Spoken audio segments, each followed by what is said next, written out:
Hello বন্ধুরা, আমি সুজিত। আপনারা দেখছেন Sujit computer technical help channel. বন্ধুরা, সরকারি ভর্তুকিতে কৃষিজ যন্ত্রপাতি কেনার যে প্রক্রিয়া তা কিন্তু অনেক দিন আগেই শুরু হয়ে গেছে। প্রত্যেকেই কিন্তু ফর্ম ফিল আপ করে দিয়েছেন এবং যারা ফর্ম ফিল আপের পরে স্ট্যাটাসগুলো চেক করছেন যে বিভিন্ন রকমের পরিবর্তন আসছে, হ্যাঁ বন্ধুরা, তাদের জন্য এই ভিডিওটা কিন্তু খুবই ইম্পর্টেন্ট রয়েছে।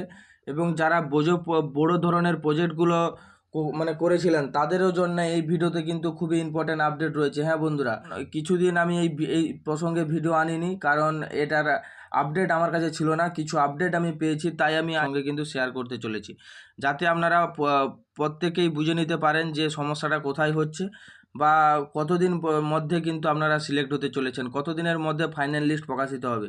পুরো ডিটেলসে কিন্তু আজ আমি এই ভিডিওতে আপনাদের সঙ্গে আলোচনা করব। যদি আমার এই আপডেটটা আপনাদের ভালো লেগে থাকে, অবশ্যই এই চ্যানেলটা সাবস্ক্রাইব করবেন এবং পাশে থাকা বেল আইকনটি অল অপশানটি অন করে রাখবেন, যাতে এরকম নতুন নতুন আপডেটটা আপনারা আগেই পান। এবার আসবো মূল বিষয়ে। দেখুন, আমি আপনাদেরকে আজকেই বলে দিই যে অ্যাপ্লিকেশানের স্ট্যাটাস অনেক ধরনের কিন্তু চেঞ্জ হচ্ছে। অনেকেই আমাকে কমেন্ট করে বলছেন যে আমার এই স্ট্যাটাস আছে, অনেকেই কিন্তু বলছেন। আমি আজ আপনাদেরকে বলবো যে স্ট্যাটাসের সাথে সাথ নেই। আপনারা কিন্তু অবশ্যই এগ্রিকালচার ডিপার্টমেন্টের সাথে যোগাযোগ রাখবেন। নতুন লিস্ট কিন্তু রিসেন্ট প্রকাশিত হতে চলেছে। অনেক অনেক ব্লক অফিসে মানে এডিও অফিসে কিন্তু লিস্ট প্রকাশিত হয়ে গেছে। আপনাদের নিকটবর্তী যে বিডিও অফিস রয়েছে বা এডিও অফিস রয়েছে, এডিও এগ্রিকালচার ডিপার্টমেন্টে গিয়ে কিন্তু আপনারা খোঁজ নেবেন, সেখানে কিন্তু লিস্ট টাঙানো হয়ে যাচ্ছে। রিসেন্ট কিছুদিনের মধ্যেই কিন্তু আমরা আশা করছি অক্টোবরের 5 তারিখের মধ্যেই কিন্তু আপনাদের লিস্ট কিন্তু সম্পূর্ণরূপে টাঙানো হয়ে যাবে প্রত্যেকটা ব্লক অফিসে। হ্যাঁ বন্ধুরা, অবশ্যই আপনার যদি নাম থাকে তাহলে কিন্তু ওখান থেকেই আপনারা জানতে পারবেন।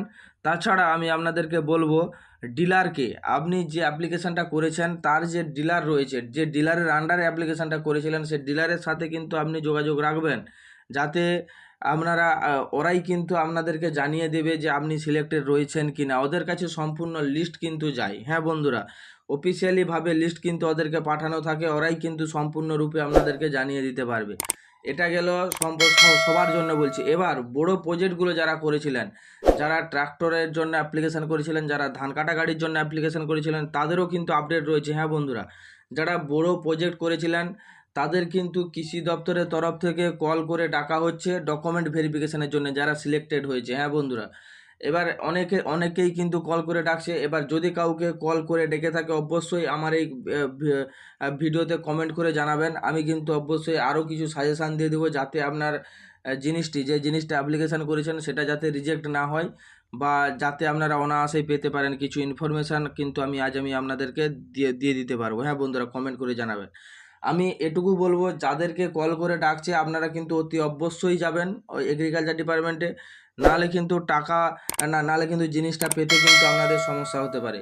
কিছু কিছু টার্ম অ্যান্ড কন্ডিশন থাকে, তার জন্যই কিন্তু আপনাদেরকে ডাকছে। এবার আপনারা জমা দিয়েছেন তো মেনলি জেলা কৃষি দপ্তরে, আপনাদেরকে কিন্তু ডাকা হচ্ছে যেটা এডিও অফিস, মানে আমাদের যে বিডিও অফিসে কৃষি দপ্তর রয়েছে, সেখানেই কিন্তু ডাকা হচ্ছে। হ্যাঁ বন্ধুরা, সেখানেই কিন্তু প্রায় প্রত্যেককে ডাকা হচ্ছে। তাই আমি আপনাদেরকে বলবো, আপনারা অতি অবশ্যই যাবেন, সেখানে গিয়ে কিন্তু ডকুমেন্টগুলো ভেরিফিকেশান করে আসবেন। আর রিসেন্ট 4-5 দিনের মধ্যেই কিন্তু বিডিও অফিসে প্রায় প্রত্যেকটি বিডিও অফিসে কিন্তু নাম প্রকাশিত হতে চলেছে। হ্যাঁ বন্ধুরা, 4-5 দিনের মধ্যেই কিন্তু বেশ কিছু সংখ্যক নাম। এবার সমস্ত প্রজেক্টের নাম হয়তো প্রকাশিত না হতে পারে, কিছু কিছু যেমন ওটিএ এসএফআই বা এই যে প্রথমের যে সাবসিডিটা রয়েছে, এই প্রথমের ছোটোখাটো যে কৃষি যন্ত্রপাতিগুলির যে সাবসিডি রয়েছে, সেই সমস্ত নাম কিন্তু রিসেন্ট প্রকাশিত হতে চলেছে। আর বড় প্রজেক্টগুলোর জন্য কিন্তু অফিসিয়ালিভাবে তাদেরকে ডাক হচ্ছে, এবং তাদেরকে ডাকার পর ডকুমেন্ট ভেরিফিকেশান করার পর তা ডাকা হবে। হ্যাঁ বন্ধুরা, তাদেরকে যে জিনিসপত্র দেওয়া হবে। এবার সাবসিডির প্রক্রিয়া তো আমি আগেও আপনাদেরকে বলেছি, ভিডিওটা লম্বা করব না। এই ছোট্ট একটা ইনফরমেশান আমি পেয়েছিলাম, সেটা কিন্তু আজ আমি আপনাদের সঙ্গে শেয়ার করলাম। থ্যাংক ইউ বন্ধুরা, ধন্যবাদ এতক্ষণ টাইম দেওয়ার জন্য। যদি আমার এই ভিডিওটা আপনাদের ভালো লেগে থাকে, অবশ্যই আমার এই চ্যানেলটা সাবস্ক্রাইব করবেন এবং পাশে থাকা বেল আইকন টিপে অল অপশানটি অন করে রাখবেন, যাতে এরকম নতুন নতুন আপডেট আপনারা আগেই পান। থ্যাংক ইউ বন্ধুরা, ধন্যবাদ।